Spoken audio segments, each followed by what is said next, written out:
ago. Yeah. Oh. You look fancy today. Everybody Happy has New Year, everybody. Happy New Year. Yeah. And Nenad, spelled the city where this will be. I will not talk about this yet. So, Yeah, this is off the I just record want to for look now. on the map. sure. But we're recording now, you. Doug, and he mentioned this Just a is not moment. information that he's giving out right now. Lohne. Lohne. Lohne. Okay.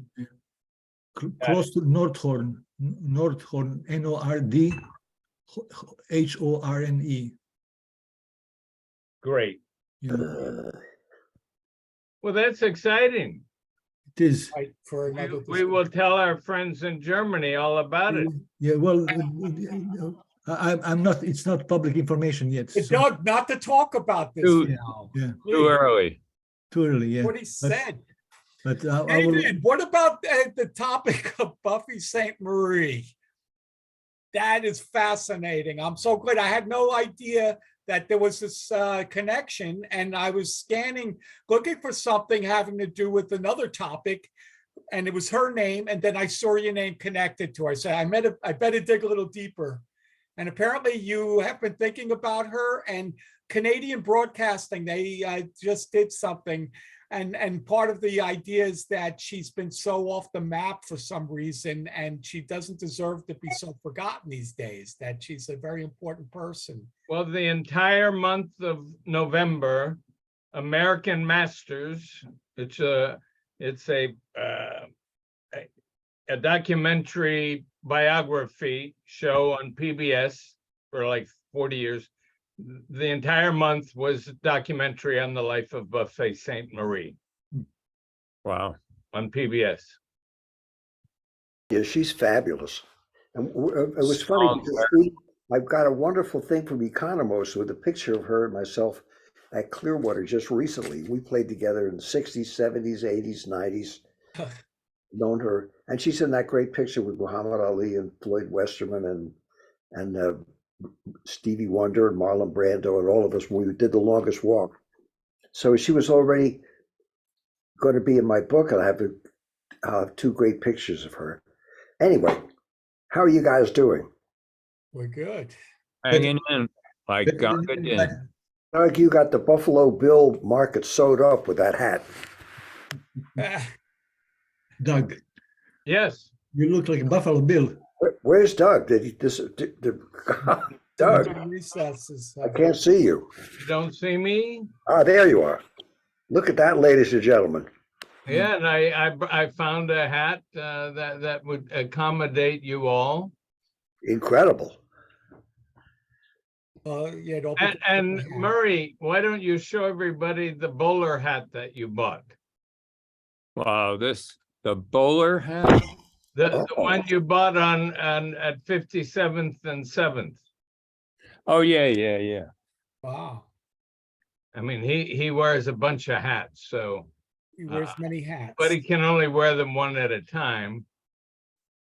But this one, I was with him when he saw it. Where do you buy hats on 57th and Broadway? What kind of On 57th Street between 7th and Broadway. Whoa. Is this You a cool hat? You get them wherever you can. Nice. That's great. Looks like Bull Brumble. Wherever they're selling it, you get it. And if I recall, Nenad, you purchased your tire in Williamsburg. Actually, no. This is made for me in Zagreb. In Zagreb. Zagreb. And, you know, we should all have some hats made in by some specification, and that was that it has to be so sharp that I can cut the kielbasa with it. Or use it as a frisbee.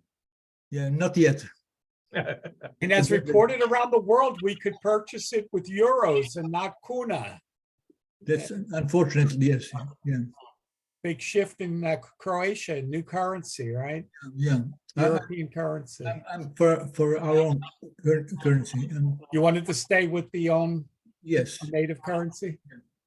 So Nenad, just because I may forget it, if and when your deal goes through with the facility in Germany, Yeah, Doug, he made a big announcement that was off the record, that whole discussion, and that we shouldn't talk about it. Right. How many times? oh, because you're now recording. That's what our million, our I'm recording millions, now. our millions of start over? followers might say that, post it. Well, then I'll talk to you about it later. Okay. Yeah, thank you. It's all good news, but I don't want to spread it before everything is Prematurely. Yeah. correct. Exactly. Okay, show you something. I was at the US Open. First time ever that I participated in para games as Parkinson, man with the Parkinson, and I got gold medals. Wow. Great. You're gonna look like David Amram with all those medals. Yeah, Gotta Tell wear you, I just got a few, see? them. That's the thing. yeah. I have a- David, what's the newest one on your? I have a vanilla version of a hat like Nemad and you guys are wearing, which I got at the exclusive fashion center known as Walmart's. We'll know it well. And it was in the women's hat division. You found your Right. I said, man, that's the nicest looking hat.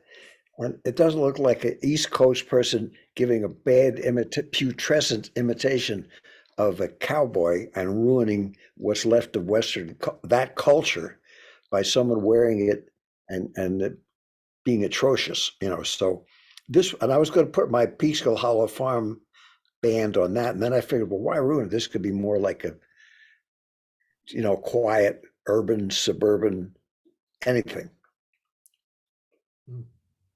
Well, it It's looks mellow. very conservative. Looks good to me. So at this point, I decided now I'll look like Mr. Conservative. And my daughter Adira said, don't worry, Daddy. They're going to still know you're just an old freak.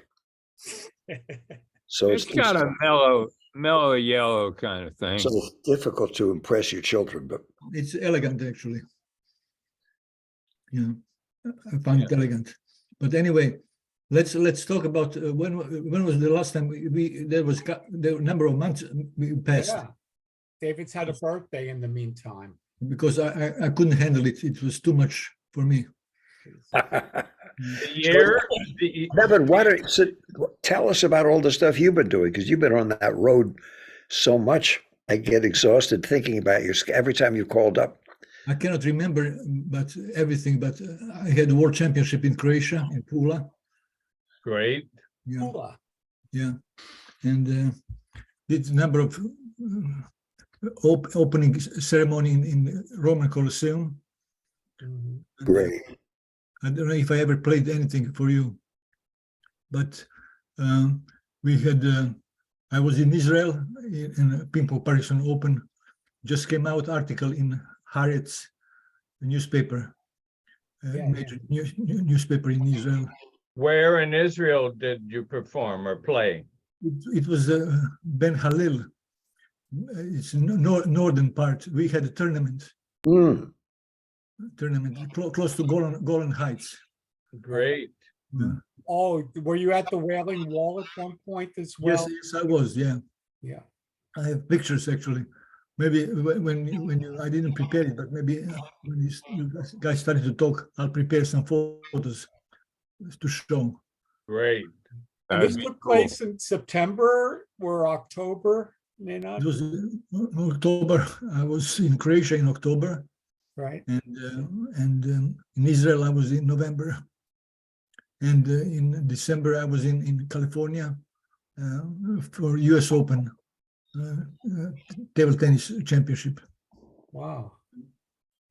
Well, So- what about there is an Olympics for people who have Disability. physical ailments. Paralympics. Disability. Paralympics. The Paralympics, yes. Wouldn't Parkinson's qualify for Paralympics? No, because they're lazy bureaucracy. So I'm trying to change that. That's I think that would be great. it's exactly what I'm working on for the last 5 years. And then is ping pong included in the Olympics? Yes, it is. Wow, so then that's incredible that they don't. I played doubles with the Olympic champion in Paralympics, Oh my gosh. and the US Open. Yeah. So That's great. so I'll let me just see if I can find quickly. While you're doing that, can I ask the maestro Absolutely. how he felt about his gig at I saw you last at Zinc Bar. Murray showed up too. Yeah. And that was did you ever perform there before this performance? No, it was, the only reason was that we went to see the guy who got me to make the record with the Denver Symphony. He used to be the director of the Denver Symphony. He wanted to, and so he wanted to eat at this really nice place that was close to where Doug lived. So we went there, and Charles Carlini, who I guess was managing it, turned out he had seen me play, just for your listeners to show that sometimes what's considered to be a waste of time by the pure culture can turn out not only to be fun and ennobling to the spirit, but even get you a gig 20 years later. And he said, "Oh my gosh, that's David Amram." I saw him play, and I was kind of shocked that lightsabers are he even knew who I was, or was impressed. But anyway, he was really nice. And he came in, and the guy that Doug and I were with, a wonderful person, Gene Zabo, I'm mispronouncing his name, Sabsek, Gene Sabsek, was looking. And then he came back and he said, "Oh, so all these people came and wanted to get." He brought everybody in the restaurant over to say hello to David Amram. Oh, wow. So poor Gene, who didn't realize, Doug and I are still struggling, idealistic type. Get us a gig, please. He was thinking, good Lord, how many of these guys, I guess they're not hopeless paupers, and in New York City. And all these people come. I finally said to one of the nice people, "Look," I said, "it's a treat to meet you." And I said, I'm glad getting the picture. But I ain't that famous, you know what I mean? To the extent where I could, because I could see with somebody, was struggling. So everybody in the place came over, wanted to get a picture, because then all the other unwitting people naturally figured he must be somebody. So in the great New York tradition of, I want to hang out with somebody, they all come over to get the picture of Mr. Almost Nobody. What the hell is he? So at the very end, I feel, well, thank God we could at least enjoy our meal. Thank God I'm not that famous a person where we get bugged by paparazzi or anything. What a drag that must be. That finally this guy came over, and he saw Doug was my manager. So he was an Elvis Presley imitator, among other things. And he came in and started to do his whole crazy shtick, which was worth the whole trip just to see this guy. He was really so desperate. He made me feel secure. And it was a whole fantastic series of twitching routines. It's kind of interesting. And then when we were trying to leave, he jumped back from behind the bar to make sure Doug could see him for his next Elvis Presley show or whatever. And it was really, anyway, it turned out that he was running the Zinc Bar. And I had heard of the Zinc, but I didn't know anything about it, And then living in Doug's neighborhood, he kept saying to Doug, "Well, I'd like this guy to do something he really liked." And I played with Ray Barretto, whom I loved. And I'm not forgotten about that. Was in, good Lord, 25 years ago, I guess. And Charles Carlini, the guy who produced that tribute to Ray Barretto that you exactly. That's how he knew who you were, and you were his favorite artist from that show 25 years earlier. Isn't that amazing? And they came in and they had all these Latin heavyweights who were terrific. I came because I loved Ray, and I knew him in 1955 when he was playing jazz congas, and I was playing the only French horn player. That he was the only conga player. I was the only jazz player that went up when I was playing with Mingus. I'd go there up with those guys and sit in, and we were there every week. And he said, But "Dave," you played he said, with why they like Dave. me? He said, because Ray said to me, he said, "You know why they dig me, man?" He said, "Because I got that Latin fire, and I know how to and play with other people." Ray was a wonderful person. So I made up one of those dumb songs where I was singing in English and Spanish and making up all the lyrics and scat singing with Ray. And there's a picture of him in the last book I did. He was an amazing musician. And then, of course, he started playing Latin music. And then by the 70s, after we came back from Cuba, they did things with Mongo and Candido and all these Patato, all these great players who lived here, who were from Cuba. Andre Barreto, who was born in New York City, but grew up and who discovered his Latin roots, and not only his native music from Puerto Rico, but also from Cuba and all the other places where this great music comes from. And Lay became, when Fania Records came, he became one of their stars and played all these terrific concerts. But he and his son his son was a wonderful player too.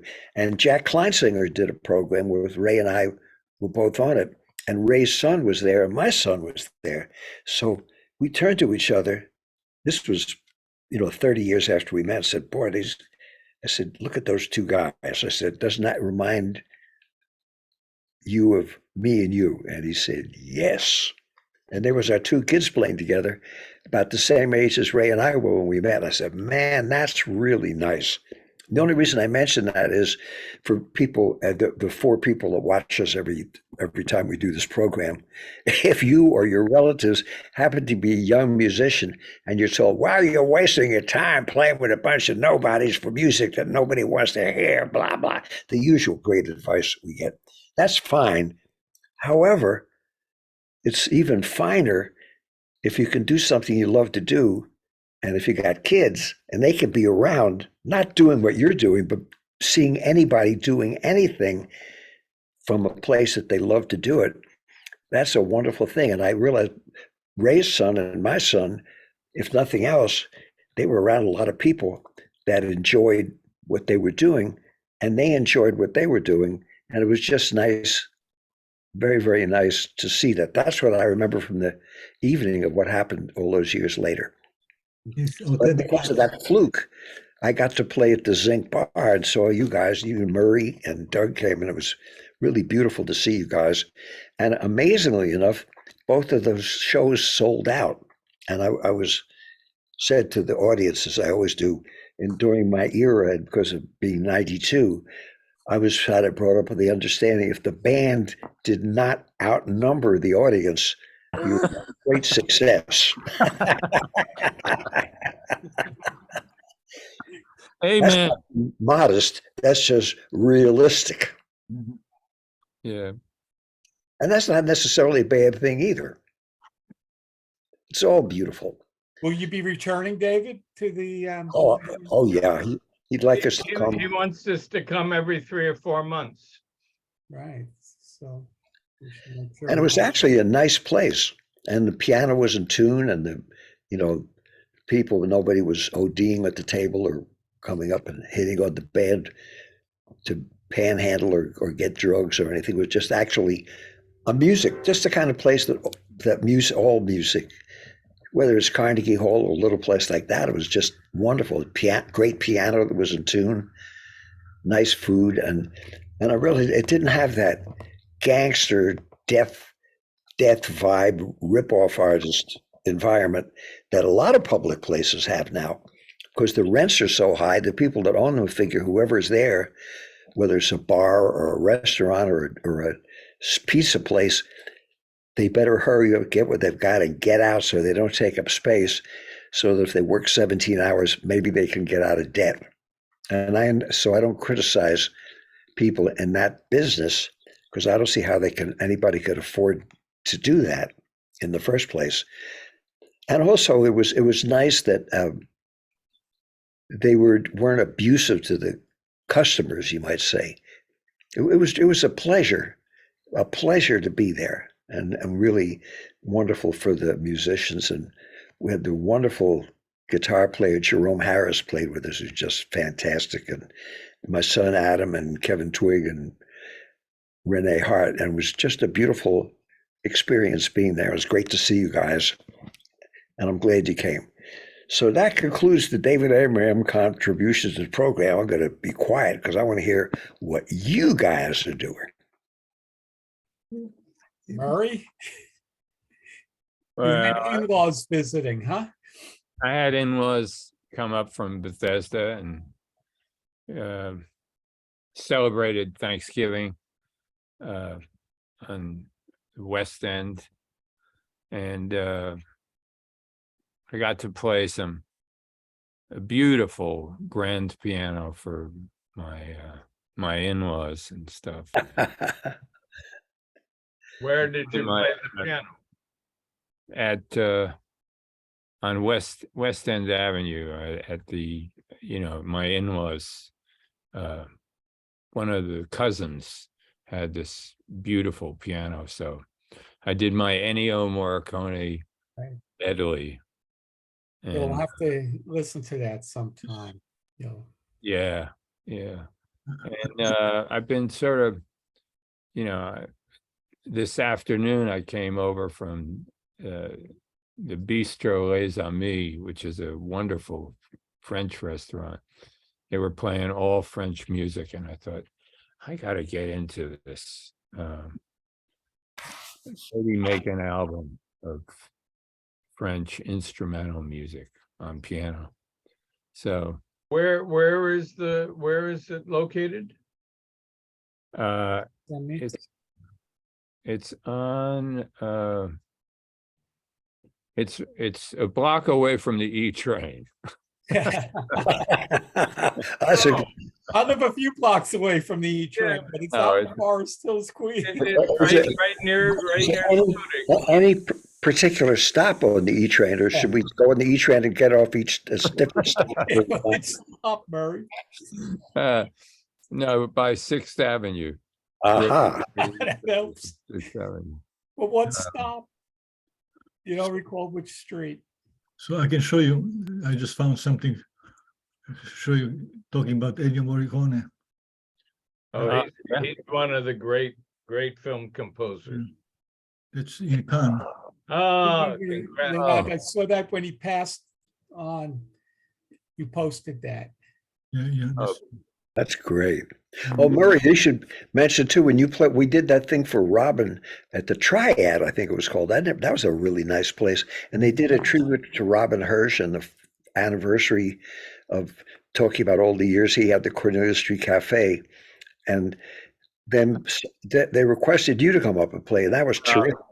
I had called Robin a couple of weeks ago, and he said, "Oh, we have too many people.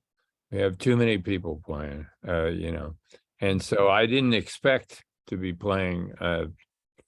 So it was a surprise, and I got to play my one of the songs from my dog CD, Tales of the City, my buddy. That was Right. That was beautiful. That was honoring my old dachshund from years ago. And, at a certain point, I was really surprised. And Robin said, "Is Murray Weinstock still here?" At midnight. It was such a charming evening. I mean, it was just wonderful. One thing too, you should mention to the millions of listeners, is a great movie, and it got such bad reviews. I figured it got to be terrific. And it really was, called Babylon. in Babylon. Thank you, Doug. And it was just amazingly scary, crazy, and really good. A great kind of portrayal of Hollywood in the 20s, and how that some of that rottenness as well as the greatness came on for a new generation in the 30s and 40s, and then hasn't really changed. And I wouldn't spoil it. I think it's over 3 hours, and some of it's really shocking and disgusting, but it's amazingly good. The actors are just fantastic. And it's one of those films, I want to go see it again, to check it out a second time to make sure I didn't miss anything. And Murray and I live near a movie house. So Murray, let's go see that film. It's called In Babylon or Just Babylon. Babylon. just Babylon? Okay. Yeah, definitely. The acting is spectacular, and the script, some of the stuff is so amazing. You say, man, how did they make that? Every once in a while, when they're seeing all that crazy stuff, suddenly somebody gives a talk and you say, good Lord. And that didn't get cut out by some Philistine. And it was long. It was about 3 hours long. So they didn't have, people come with a weed whacker. And usually my experience in Hollywood was they'd have 13 people redoing and chopping and committing plastic surgery on everything until you couldn't figure out what it was like. It was amazing, just amazingly good film. Wow. I think it's going to be one of those what they call cult classics when people. But then I read it won 5 Golden Globe awards. So obviously someone wrote a sour letter saying, "Well, the Europeans like that kind of thing." Well, So do Americans when they get a chance to see it. when Shawshank Redemption came out, nobody went to see it. It was a bomb. But 2 years later, it was the #1 rented movie. When there used to be video rental houses all over the world. And it was the #1 rented movie of all movies in history. What was the name of it, Doug? I'm sorry. Shawshank Redemption. Oh, Shawshank. Oh, that was an incredible film. Great film. Yeah, But nobody went to see it when it came out. amazing. Huh? And they all How found did they find out? word of mouth by those who did see it. And I remember going to the theater to see it because I guess I heard from someone, but it was a great film Sure was. with Tim Robbins and Morgan Freeman. Yeah, it was terrific. And the last film of one of the great actors of the 40s and 50s, James Whitmore. Yeah. Tim Robbins was a guest at the Guthrie event in Cleveland. I don't know, the Rock and Roll Hall of Fame. And to honor Morgan Freeman, I wear a Kangol hat. But the thing is that It's a Wonderful Life with James Stewart.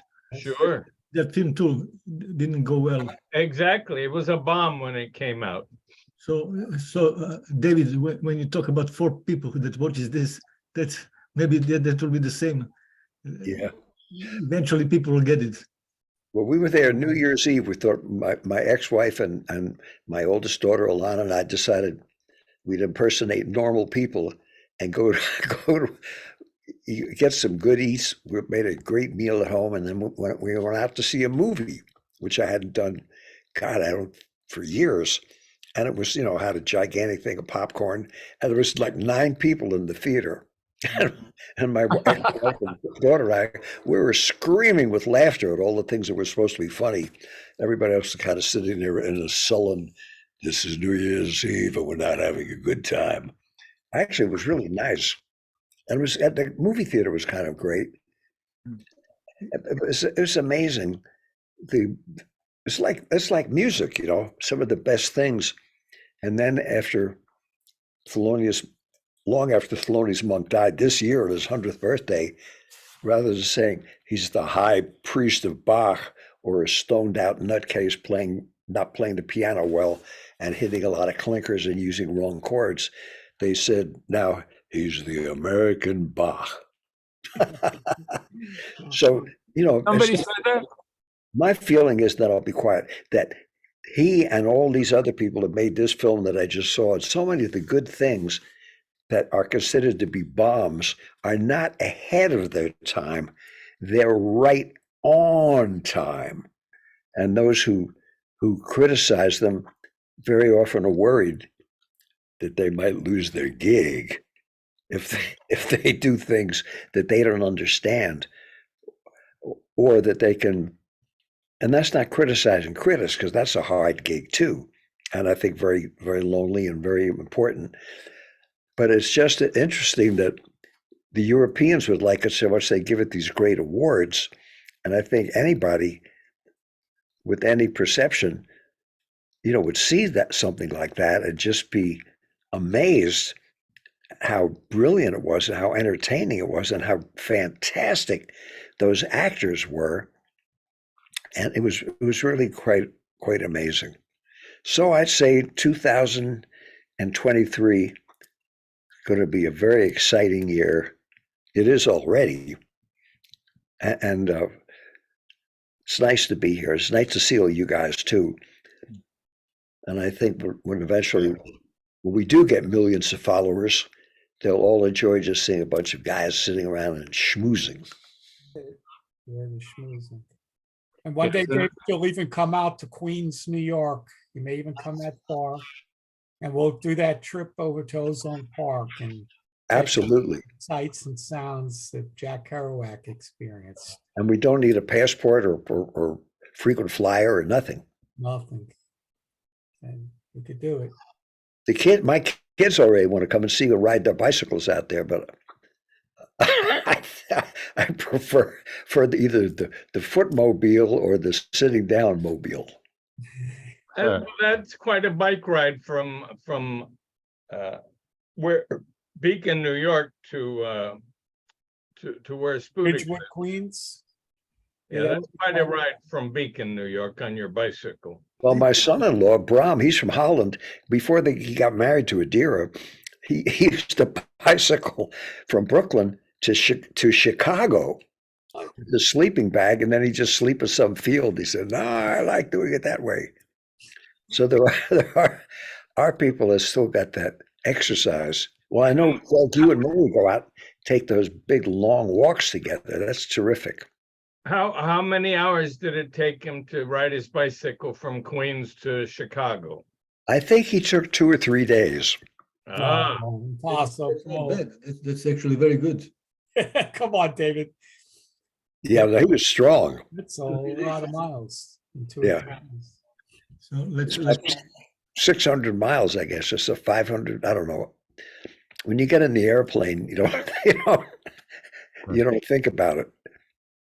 yeah. You only think about how long the flight's delayed and how long the lines are and everything. Are you basically in Beacon these days? Yeah, I mean, I'm just here now. It's wonderful. Also nice to be home, right? To have Oh, I some- love it. And Alana moved out of Brooklyn because of the preposterous change, ranges and rentals are like ridiculous. I don't even know if they have any rent controlled places anymore or anything. And so she's staying here with me. And now my place is really, actually, it looks like, Doug, I don't want to shock you or for any visitors who might have been here, but Alana put this table up. So if you come, can you see that? We can actually Wow. eat a meal. There's a table there, which I never thought of doing. And she put it on all kinds of plants and stuff. I even cleaned out the icebox completely. Actually, it almost looks like a home rather than a museum. And I always encourage people, the idea of living, or at least having an open place for your families, which is the way every society's been since the beginning of time, until the full greed ahead idea took over and everybody's supposed to hate their parents and hate their family and hate each other. Not that I'm judgmental. It's kind of nice to be with your family. Yeah. In fact, it's very nice. That's one of the things I always enjoyed them when we would go to Nora Guthrie's parties. You'd be there with your kids. Yeah. And it was so great. I think that our so-called hip, groovy urban society, where women are told if they have children that they're breeding sows, and that's some kind of a character defect, and men are told if they get married, they're finished because they're not groovy, being able to boff everybody that crosses their path. All those things that we're brought up with to despise each other and feel bad about ourselves, or feel less bad about ourselves. When you cut yourself off from your family and your heritage and your old friends, boy, then you got nothing. And of course, it's wonderful watching all the politics, seeing all the people just recently slobbering and groveling over each other. And then when you see someone realizes that that person is a loser, suddenly everything changes. You don't see them running over to the camera so they can be photographed with them. So the only thing really to base your life on is that simple stuff, is your old friends and your family and your heritage. Everything else lasts for 5 minutes. So when you're, and I saw that, Doug, when we were there with Charles Carlini, and all those people came over, I didn't even know, because if they checked out my bank account, they wouldn't have even talked to me. I'm not complaining or whining. I'm just saying I was on the other end where they figure, well, I must be, But he brought over 4 people who work at Columbia Records. I know. and I was embarrassed to And, them. and they felt embarrassed that Charles had to tell them who David Amram was. Yeah. I know. Well, I could understand that. And, I'm just glad to be alive. I'm glad I know you guys. And poor Doug, I mean, they figure, gee, he must be like the Sal Hirok king of all monsters. But, when we go places and when Doug comes into the room, all the musicians don't suddenly leave the building or figure that he's the enemy. They all love him. And that you can't buy that. So I don't want to go against the capitalistic system, because it's the best one we got yet, I guess, especially when you follow the idea of building a better mousetrap and doing a good job. But even though that's maybe not the way it's always observed, but, being a nasty, greedy, sour, dehumanized creep is an overcrowded field and a non-growth industry. So we must strive to do a better job that is expected, to work hard, but not become a super swine. And that's a full-time gig. And if I could practice what I preached, I'd be a bad cat. Right. Somebody say amen. Yeah. Amen. Hey, Oh, I'm sorry. You mentioned the gatherings at Nora Guthrie's home, and that reminds me, she just had a birthday. So maybe there's some opportunity in these next weeks we get together. when was her birthday? It's January 2nd each year. And, Oh my God. and Michael's is March something? I think it's March 4th. Yeah. The 2 birthdays. Oh, her birthday was yesterday? Yes. Oh my gosh. So I'm making a note. for your information, there is 800 miles between Chicago and Brooklyn. 800 miles, right? Because Pittsburgh's about 500. 800 miles. That's So a long bike ride. Yes. 3 days, that's 270 Yeah, that's astonishing. miles. That's Wow. huge. That's amazing, actually. So I found the picture with Wailing Wall. If Ah. you don't mind, I'll share it. Great, please. Oh, I'd love to see it. Here you go. Oh, wow. And that's you, third from the left. Yes, yes, Is that you in the all white? yes. That's him. Incredible. Great. I found the video from that's Chicago. The video from Nenad, was that your first time in Israel? yes, first time in Listening Israel. military Yes. flashlight. I've not yet been. And David, you've been many a time, I suppose. I've been there 3 times and I'd love to go back. Yes. I would love to go back also. So this Murray, is have this you is been? opening I door. have not been there, and I'd love to go. I'm getting a lump in my throat from looking at this picture.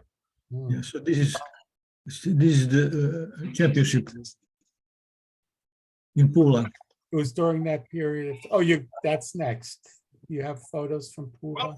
The opening ceremony of the third annual Parkinson World Championship Pura. Murray, have you mentioned that you visited Pura? We have gone to Pula a couple of times. My wife, Elena, is a wonderful pianist. Has her mother and father were from Pula, Wow. Hmm. and so we have gone there to go swimming and to, you know, when we stay there, we stay like a half a block from the water, and just, you know, first thing in the morning, go down and dive from the cliffs. Mind you, when I say the cliffs are about 3 feet high. It's a deep dive. But, you know, but it's always a great time with great food and great drink as well, of course. We Yeah, look- And I don't want to bore you with this. but Nenad and David, can you remind me what year the Great Wall was constructed? You were just there, maybe you learned the history. I did learn, but I can't remember. We're probably talking heard about it. thousands of years, Doug. I'll tell you. Let me see. That's a great, Right, that's Just let it ring, I won't answer. from, right, that's Oh, Jesus. I'm on a Zoom call.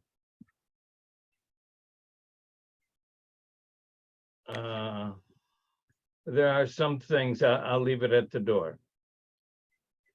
Bye. Sorry. The first temple was destroyed by Babylonians in 587 to 500 before Christ.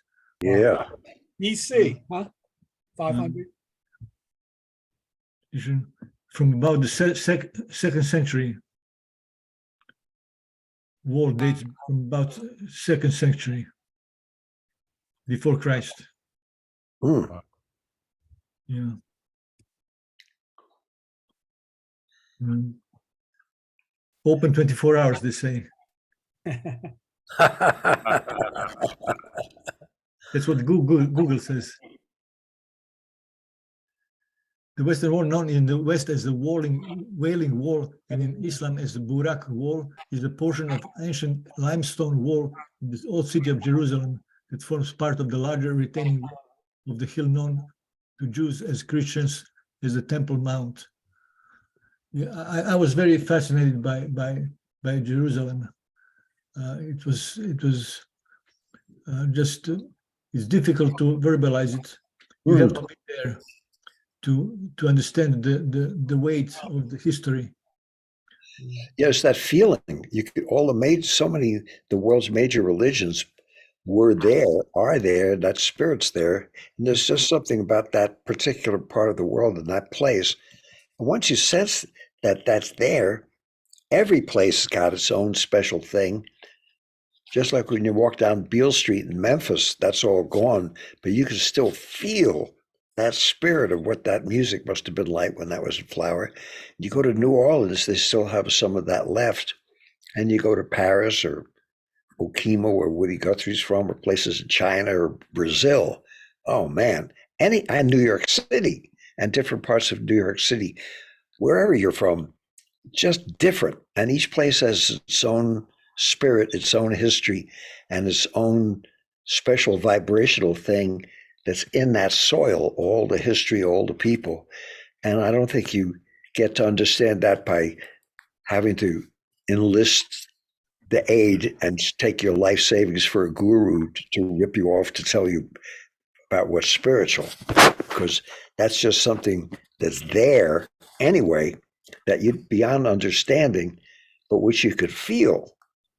So since there's no commercial value or merchandising value in feelings. But there he is. That's more interesting than Oh, anything.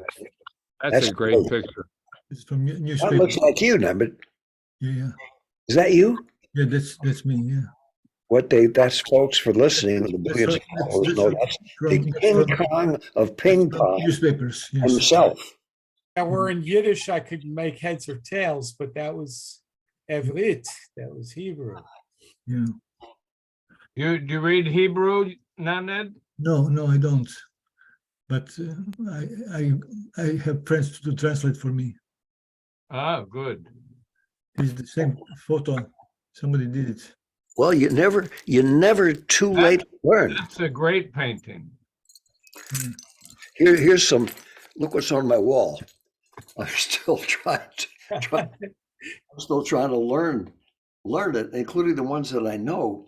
But like a musician, I can pronounce Baruch Atah Adonai Havaroch Le'olam Va'ed. But when I have to read it in Hebrew, it takes me about a half an hour to read it. But like a kindergarten student. But it's never too late to learn. Para aprender nunca es tarde. C'est jamais trop tard appris les choses linguistiques. Whatever language, es ist nie zu spät, Deutsch zu lernen. Whatever language you learn in as musicians, I guess Murray would agree with this, we can hear it and do it that way. But then there's people who can read it. As I say, genau, David, but the question with Hebrew as a kid, before your bar mitzvah, would that have been the time when you would have sat down and studied a little bit of Hebrew? No, actually, my grandfather, who was Orthodox and was a fantastic scholar, could really do that. And you can see his picture. See that photograph? Yes. Not what you would call and there's a picture of all of them. You can see that they weren't what you would call a laugh-a-minute crowd. So therefore, he scared me so much that I was like the people that with the chain and the whip to say, love that neighbor or I'll kill you, or that kind of, or taking a chair and a whip to get you to practice, or wondering why you don't want to be a musician anymore. There's ways of, you got to have discipline and hard work in whatever you do, but it's hard enough already to do anything. So a good teacher makes you understand that failing or falling down is just part of it.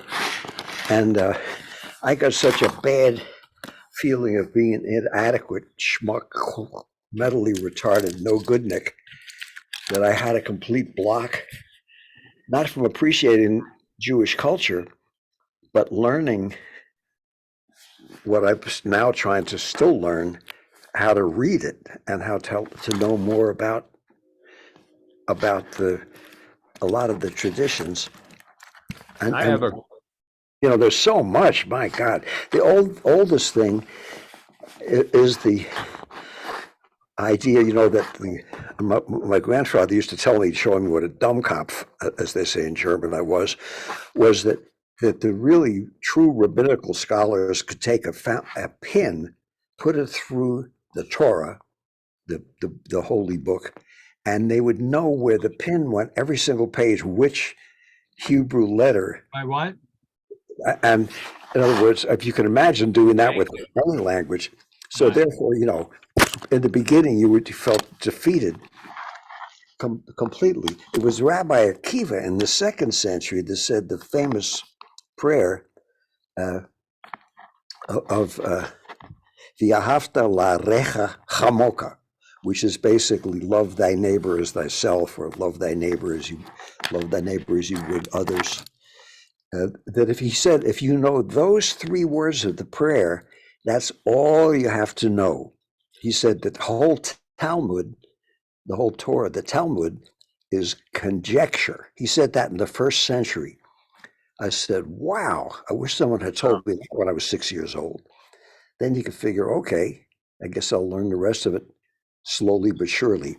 I only mention that because lots of times things are taught in a way where you feel like learning a recipe, and you get the Escoffier cookbook so you can make something good. And the first page, half the ingredients like a Robert sauce, you say, what the hell is that? You can't even get started cooking because you have to be a pro chef to understand what the basic ingredients are. And that's why in music it's good to just be with someone who says, okay, let's do it slowly. Jack and Jill run up the hill. And then you say that 13 times, in other words, to do things slowly, to say in music, where's the one? Could you say that again, please?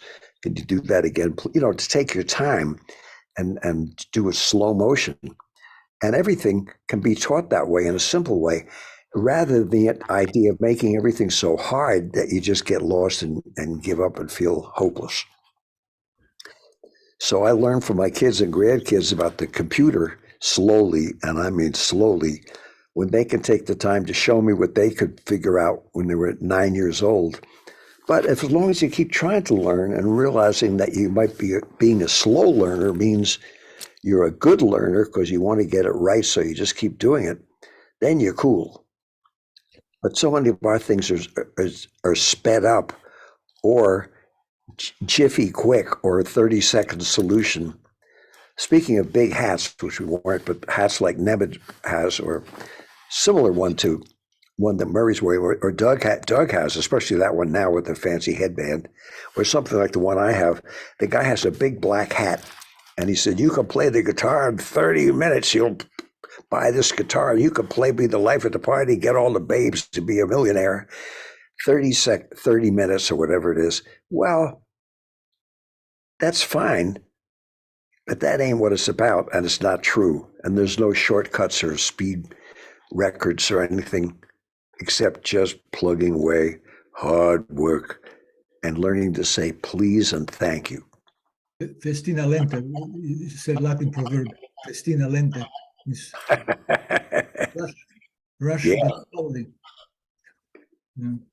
Can I sing a song that I just uncovered from the very first shul that I went to when I was 8 years old Patterson, New Jersey. in Patterson, New Jersey. All right. I do. Lass mir alle Freiheit sein, lass mir alle singen, lass mir alle Freiheit sein, lass mir alle singen. Singen verschollen, singen verbräut, boy in the morgen and hassen erneut. Singen verschollen, singen verbräut, boy in the morgen and night, boy in the morgen and night. Very nice, Murray. Oh, How did you remember that? It just came out of the woodwork. That's good Yiddish too. My gosh. When I opened up my trumpet case, there it was. Singing for bread, right, David? Did you hear that? Singing for bread. I loved it. Singing for bread. I love it. Well, the Mummeluschen, what they call the mother tongue, the Yiddish, so much of that is 14th, 15th century German. Yes. They understand Right. German, and then the Polish and the Lithuanian and everything else is thrown in for that mixture. Beautiful. And that's a great language, which is now being rediscovered. And when I was in Israel, I said, how do you say, I said to David Brosa, you're such a great guy. How can you ever thank you? How can you say to tell people the most important thing in the world is to be a real mensch? In other words, someone that keeps it for real, it's open. He said, well, we don't use the word mensch. And eventually, after a classic Israeli 4-hour argument with everybody screaming and yelling, they said, Had vi hashuv b'chaim zelechiyot ben adam. Hadavar hachi yashuv b'chaim zelechiyot ben adam, which means ben adam, meaning at the end, meaning mensch. Now, he said that's a colonial language, so the Mummeluschen or Yiddish or Ladino, which the Sephardic folks speak, aren't considered to be, they're colonial languages. This was around 2000. Now they teach those languages in schools because the modern Israelis figure, well, we've got our own thing of speaking Hebrew, which is a great idea.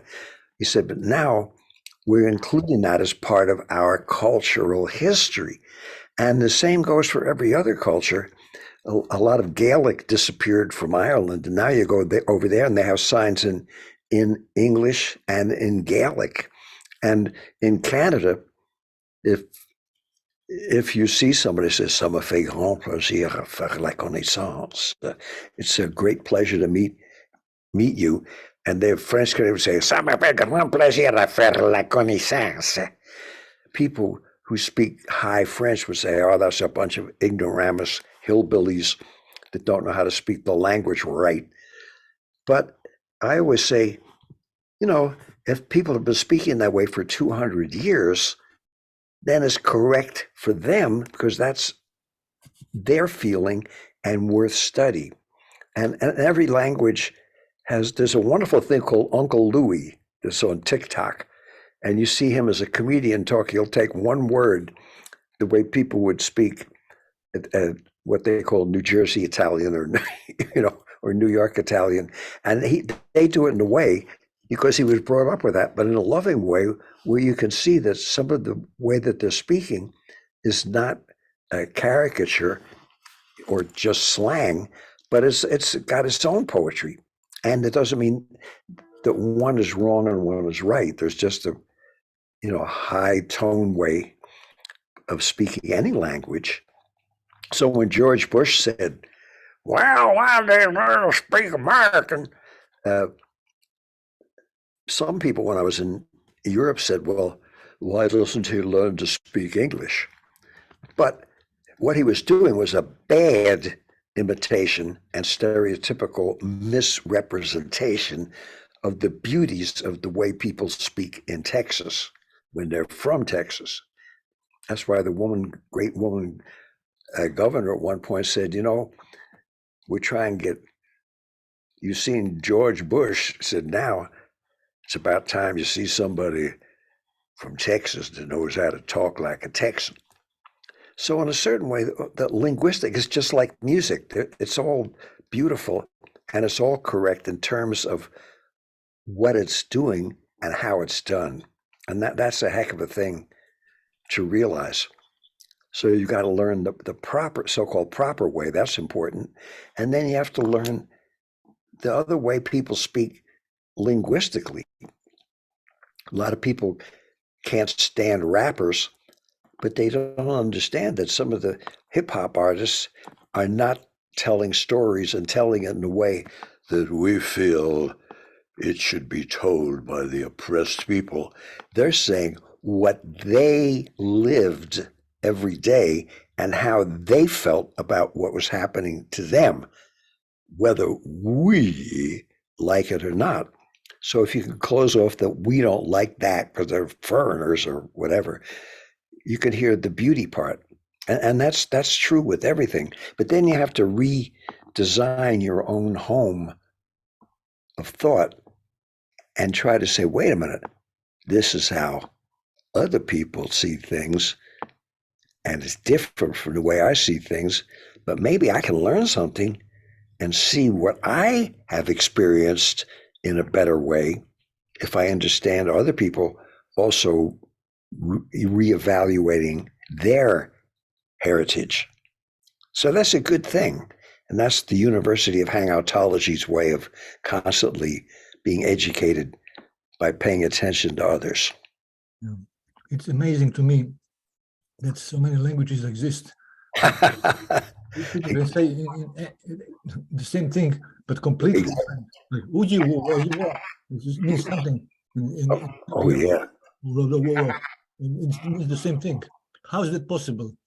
How is it possible to develop language like this sophisticated way of communication in so many ways? That's like unbelievable to me. Unbelievable. I was thinking of you, Nenad, in the whole thing with Croatian, and a mayor of New York who was a multilingual genius was our very own LaGuardia. Fiorello LaGuardia. And in its obituary in the New York Times, it mentions all the languages, Yiddish, German, Italian, and then it ends by saying several dialects of Croatian. I'm not kidding. Yeah, it's just fascinating to me. Fascinating. There is so many ways to say the same thing, like 1,000 ways to say the same thing, and you cannot comprehend anything from any of these. Like, listen to the Chinese, and it's like, I'm lost completely. I have no Oh, idea, boy. you know, or Japanese. David learned to speak Chinese when he was in Chengdu. I learned one sentence. It took me 3 weeks so that they could understand my miserable pronunciation enough to scream with laughter. I learned to say, "Wa heng gao shi lai dao Chengdu." I am happy to be in Chengdu. I came to Beijing to say that, and I read off my little piece of paper that I learned from the poor airline hostess, so she almost fainted with boredom trying to get me. And the woman said, "Exactly what are you trying to say, Mr. Amram?" And I read, she said, no, she said, this is a linguistic, we have tones. So finally, I said every morning when I was there at the Eat Meets East conference, Wa hong gao shi lai dao Chengdu. What? What is he trying to say? Finally, the professors, to make everybody chuckle, said, "David, let's hear you say that." I said, "Wa hong gao shi lai dao Chengdu." I heard a screaming squeals of laughter, and I realized I was close enough to hear so they could understand how I might be massacring their language, but at least they could understand what I was saying, even in spite of how badly I spoke. And I don't say that to sound modest. That was just the reality of the situation. And when I came back from even speaking Spanish with guys in New York since 25 years, the people that I didn't know, because they just always spoke English, and they come up and said, "Hey, baby, ¿qué pasó, man?" I said, "¿Cómo? What?" And they said, "Hey, baby, ¿qué pasó, man?" I said, "Más despacio, por favor, soy un gringuito viejo." I said, "Slower, please, I'm an old gringo." And they say, "Hey, Debbie, ¿qué pasó, man?" "Hey, Debbie, ¿qué pasó, man?" I said, I could, once they slowed it down, I could hear, "Hey, Debbie, ¿qué pasó, man?" "Hey, Debbie, ¿qué pasó, man?" Then I said, "¿Cómo se dice men in English?" How do you say man in English? They said, "Man is man, man." In other words, saying man is man. So then I understood, but once I understood it, then even though it was said so quickly, I could understand it because by slowing it down, the brain was able to pick it up. And I learned a whole lot about the English and every other language and music from the fact that if you could say, "Could you show me that a little slower, please? One more time, please." It's amazing. You can learn just about anything. And then when you wear the person out, you go, just remember that when I was brought up on a farm, my dad told me, he said, "No, one thing you learn from hanging out with farmers is if you ask a question and say you don't know, that's not considered to be stupid or that you're stupid. It means you're intelligent because you want to know correctly what any situation is." And I just say that because that's the basic problem, I think, with our whole educational system. And sometimes the slow learner is the best because they keep doing it and doing it. But eventually you learn it. I want to share something with you. I played on the 51st anniversary of Ping Pong Diplomacy. Wow. Where is this? That was in Los Angeles a couple of weeks ago. Right. Wonderful. Yeah, Beautiful. that's Ping Pong Diplomacy. What happened with And then, but who's the guy playing guitar to the right of you? that's his name is Mark Thompson. Oh, and you got that white, I never saw that white outfit. Yeah, I'll show you again, just a moment.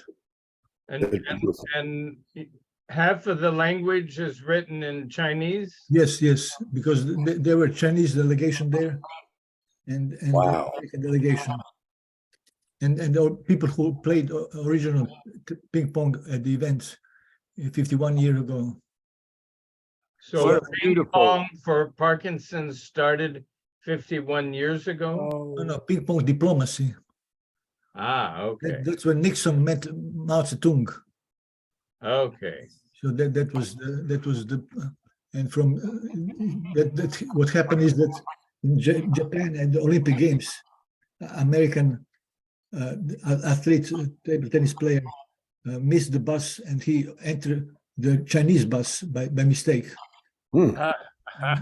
What happened is that they got friendly, and they got invited to Chinese invited the American team to play table tennis in China, and that was opening for the Nixon and Mao Zedong to start communicating. wow. There was a There And was a young man who worked with me for many years, who Michael and David know, Martin. And Martin, back in the 1950s, used to tour the United Kingdom with the Harlem Globetrotters. And so at intermission, at halftime of the basketball game, he would play competitive ping pong Wow. for the 20,000 people who would come see the Harlem Globetrotters. yeah, He would play ping pong for them. Ah, yeah. who was his part? Who did he play with, Doug? With other, great famous ping pong players in Ukraine, in Wow. the UK. And to set the record straight, Nenad, with ping pong for Parkinson's, Yeah. The whole concept, was this your brainstorm? Correct. Correct. Were you sitting with someone and it just came out as like a eureka moment, or was it after playing with Will Shorts or someone of this type? It was my friend Bob Peter invited me for table tennis, and we played, and next day I felt much better. So Uh-huh. I said, well, that's nice, but it can be accidental, anecdotal. So Wow. next week he invited me again, and I went to play. And next day after that, I felt better immediately.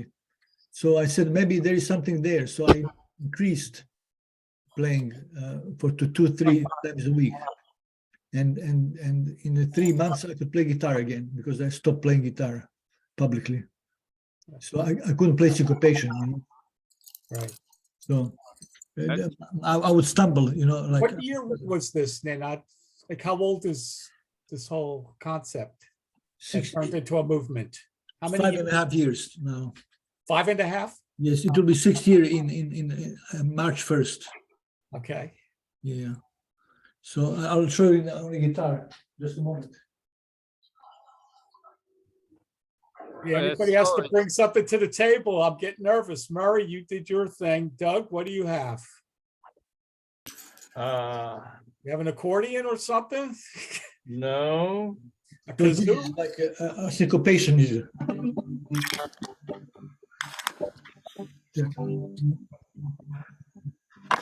I couldn't play that before because my fingers would be stumbled between strings. Like I just couldn't play that All right. right. in 2015. And then when I started to play ping pong, then And didn't you once tell me that the other regimen that helps Parkinson's is tango dancing? that's true. That's true. Tango is also very good. Have you tried that? Yes, I did. Yeah. One doesn't exclude the other. But also what is good is juggling. Oh, yes. I've seen you. The Sometimes you have those juggling balls with you. the eye-hand coordination.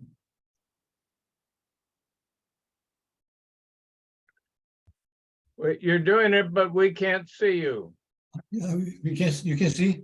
Now we can. See it? Now we can.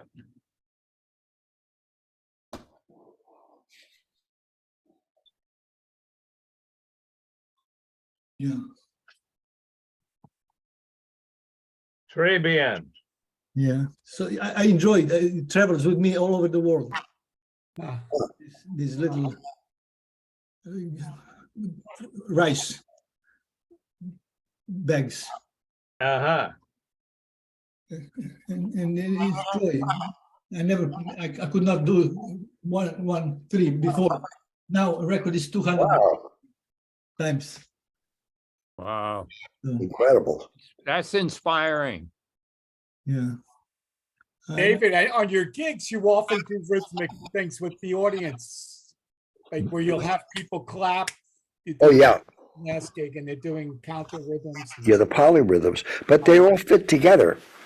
But that's what amazing what Nema did. That's whew. Boy, wish I could learn that. You can learn that. I can teach you. Yeah. Yeah, I can teach you. How far is it from Beacon to Ossining? You're practically neighbors? You're both in Westchester. Maybe half an hour, something like that. You're that Yeah. close. So one day, Michael and Mary and I will take a train up north so we can once again play ping pong with you. Absolutely. Yeah, that would be great. And We have it tomorrow. remind me where the ping pong, Pleasantville, is it? It's in Pleasantville. Pleasantville, okay. We have tomorrow coming somebody from state of New York, a woman called, I'll show you, Kathy Branker Diamond. She's coming tomorrow.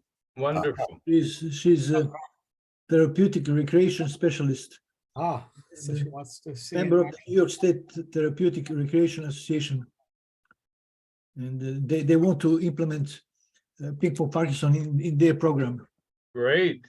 Yeah, I had the ESPN run the story again a few days ago, and we got 15 calls. People want to open their clubs Wonderful. Wow. all around the United States. Yeah. I know in Europe they have been doing programs and Europe is way ahead of us, yeah, television, right? There's so especially many- Germany. Germany has 850 members already and 150 clubs. So What do we have here in the United States? We don't have numbers like that? we have 5 now, steady 5, Right. but soon it will be 30. Mhm. So It's growing. yeah, Do you remain in contact with Will Shorts? yes, on a daily basis. Yeah, Yeah, wonderful. Is he a ping pong enthusiast? very much so, and he plays really well. I played with him actually in Los Angeles a few days ago. Mhm. He's an avid player. He's a great personality. Yeah, Wonderful. yeah. He's vice president of Ping Pong Parkinson also. Ah, Yeah. So they just the biggest club in the United States called 888. Just I spoke with them today. They desperately want to have a Ping Pong Parkinson program. Hmm. So this piece on ESPN, I don't know if I ever show you that or not. Can you show that to us or send it to us so we can? So it's 7-8 minutes long, so it's too long maybe. But let me just find it for a second. Yeah.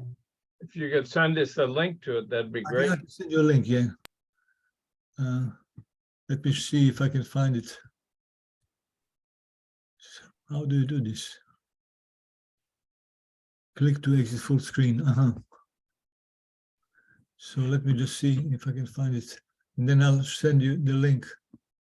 YouTube, your channel.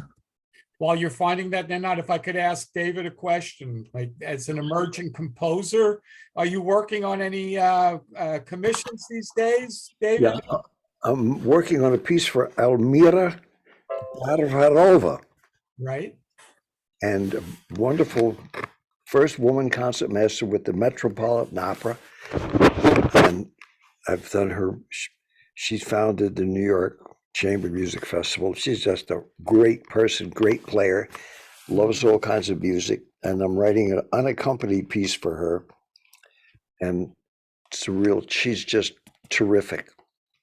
And then I'm trying to finish this book about me, or book of essays. I'm editing different stuff, and then I have to work on my own book and a bunch of other stuff. But I'm fortunate to be home, thank God, and also trying to answer a few hundred emails and letters and getting my place together.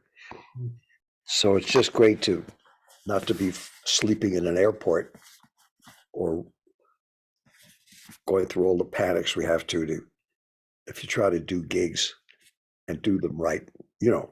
I know we all know that because we all care about what we do. I And can show you. realize, part of the responsibility is to be responsible yourself and not expect others, to be your nursemaid.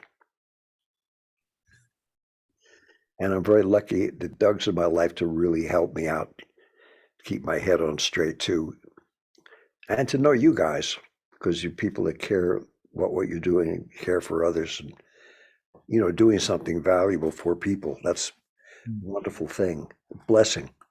Well, as you have said, a thing of beauty is a joy forever. Amen. And John Keats said that, Murray, to be fair, in his poem Endymion, an ode to a Grecian urn. I'm just quoting. I always mention England's great 19th century jazz poet John Keats said, "Thing of beauty is a joy forever." And then I say the lines that they left out, blank all that other blank. I only say blank because I know the FCC, in case they're watching this program, doesn't want us to use curse words. Okay, bye. So here is the piece. I don't need to run the whole thing. That story is about the Taste of it. Let's, but not only in a figurative or emotional sense. Nenad Bach, the son of a professor and a married father of 3, has an engineering degree. It would have been understandable if he'd pursued a career in the sciences, but instead he followed his heart and pursued his passion for music. His talent would take him around the world, performing for huge crowds and with some of the most famous people on the planet. But then all of that was lost, and Nenad went in search of a way to get it back. if I had another life, what would I do? Nenad Bach. This man is a superstar in his world. If I had another chance, what would I do? What he does have is a passion. As long as you live, as long as you can move your fingers, I think you defend your passion. My name is Nenad Bach. Let's rock and roll. I was born in Zagreb, Croatia in 1954. I fell in love with music when I heard Beatles, Genesis, James Taylor. Guitar is a friend. When you have nobody around, you can sit and play. I really don't know what would my life be without music. In the town where I lived, nobody made album before there. And I said, I'm gonna make a first one. I made it when I was 23. The album came #1 in the former Yugoslavia. They played it on Croatian radio every day. And that was a quick start. Then very soon I decided to come to America. That's when I met David. The 2 years I got a record deal. The second week, which was somebody who barely speaks English and coming from Eastern Europe. That's That was amazing. I came across a lot of people. Bono and Princess Di. In 1995, I sang with at the Pavarotti and Friends concert. You have 500,000 people in front of you. It's scary and thrilling at the same time.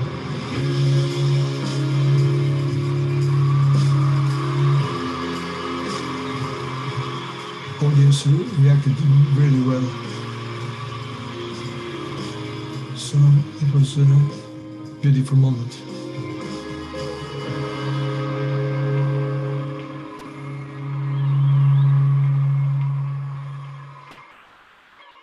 In 2010, well, I knew that something was wrong, but I didn't know what. I had to go to the doctor. I started to see the changes in my body, which was a shaking of the right hand, some tremor, slight tremor. I saw him, I interviewed him, examined him. We did a scan, it's called a DAT scan. And that was confirmatory. This is Parkinson's disease. The hallmarks of Parkinson's disease are the loss of dopamine neurons, and it leads to a slowness of movement, a reduction in dexterity.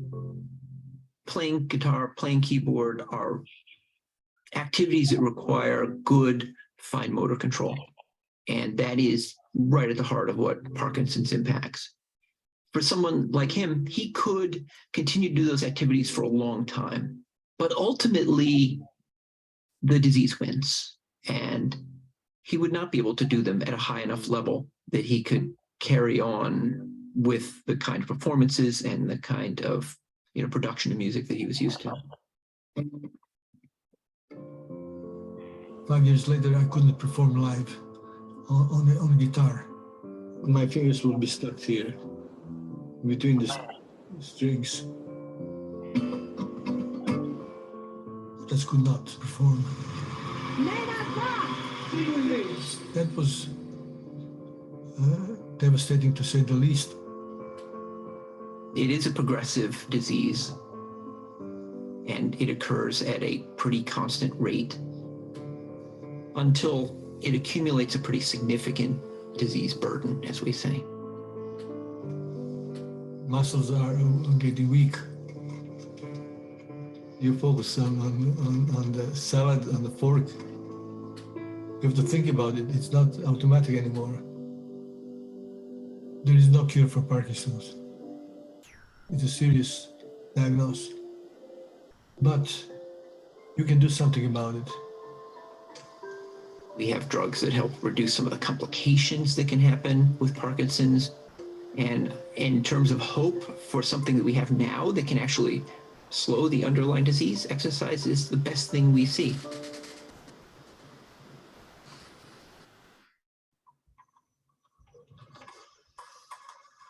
A friend of mine invited me to play table tennis. I had no expectations. I just came to play for fun, just to be active a little bit.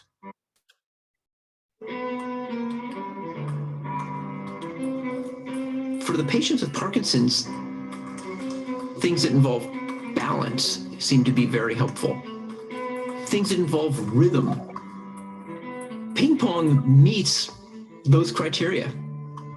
All these things that Parkinson's is impairing are things that are directly addressed by ping pong. I noticed the next day that I felt much better. So next week I played again, and I felt better again. So I increased to 2 to 3 times a week. He seemed to have less tremor. He had greater dexterity. He was walking better. What we consider the cardinal features of Parkinson's all seemed better at that point.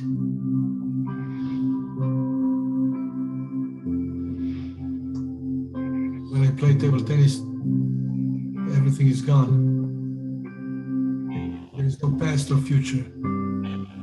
It is just now. I didn't conquer the Parkinson, but I conquered the fear of Parkinson. Somehow I knew that there is probably some way. I never believed that I would lose it forever. In the period of a year, I could play my guitar again.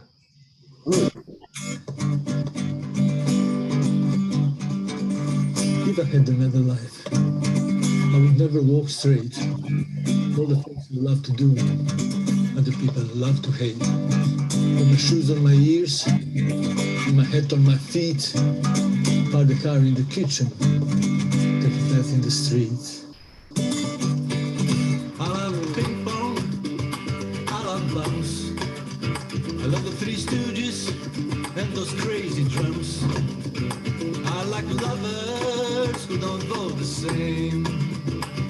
I lie on my bed in the stars and the rain. Oh yeah.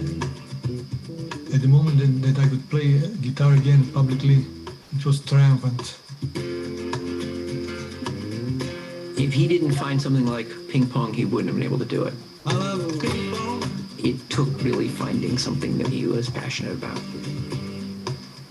I'm not surprised he found that thing, but I was surprised it was ping pong. There are no words for it. I love ping pong. One passion is another passion.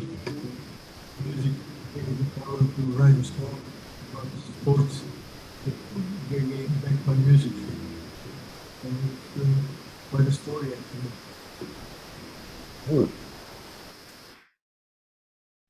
There you go.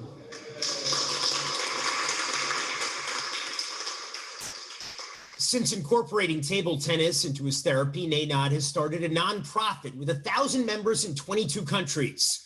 Ping Pong Parkinson's 3 goals are to help patients attain and improve quality of life through exercise, to motivate the scientific community to find out why ping pong works as a treatment, and to create a Parkinson's classification for table tennis at the Paralympic Games. So, Freestyle carry, instant access, two-phase design, expandable, and modular add-ons that make it livable. Great.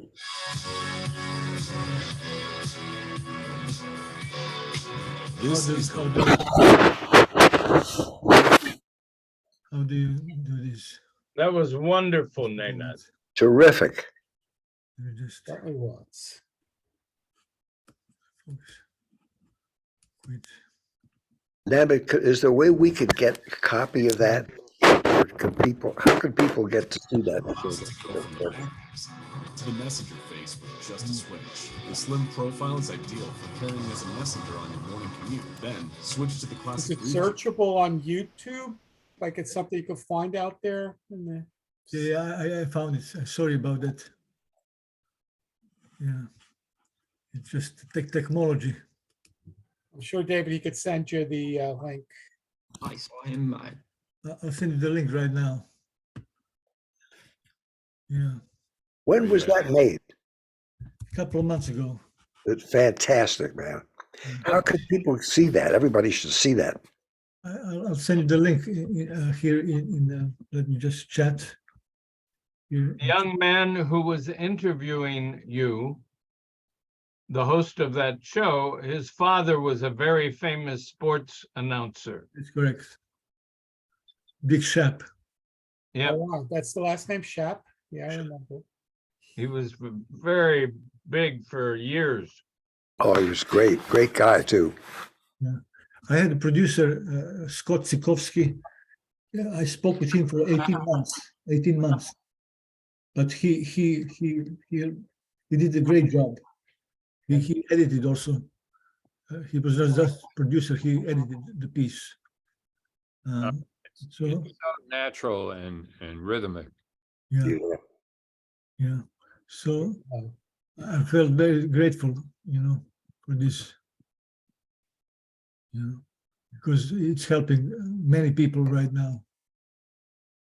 It's great, great work that you're doing. Yeah, thank you. So And at the local level, if I may ask, Bryant Park focuses on ping pong. Is there never an opportunity there to do something in the summer and to have some type of a tournament or something mixing music and ping it's pong? if somebody can organize it, I'm all for it. That could be a wonderful thing. Make it an annual event, maybe a day, one day concentrated on ping pong. And then wonderful musicians like David Amram. That would be fantastic. If we can do something together. I knew somebody one time, I don't know if he's still involved there, but he was directing all the activities. To find out who the people are, because Bryant Park is pretty progressive. Yeah. Friends, I'm gonna have to leave. My nephew just called me and I think we already did more than enough. We did hour and 20 minutes. Happy New Year, everybody. And yes, it's hopefully we can do this again within the coming month. Yeah. So first the Tuesday. pattern is the first Tuesday of each month. Do our darndest to be there. Yeah. And then, Looking good, Maestro, healthy. You're 92 now. let's play. 92 years young. Let's play. Oh, can I make a suggestion? Yeah. Is there some way, Nemeth, or is it too hard if people are watching that they could call in and ask questions so we could talk to, I don't know if that's possible or even necessary. It's possible, but it takes organization. Yeah, because we could have 20 people, but somebody needs to call them, tell them, and it's demanding. But I'm more for it if somebody. You guys keep talking. I'm gonna have to leave. Okay, we are all gonna leave. And I'm gonna send a big hug to you all and looking forward to our next one. Sure. Good seeing you, Doug. You too, buddy. Good to see you. The best. Here to everybody. Okay, here we go. Right, good to see you too, Murray, there in your Manhattan abode.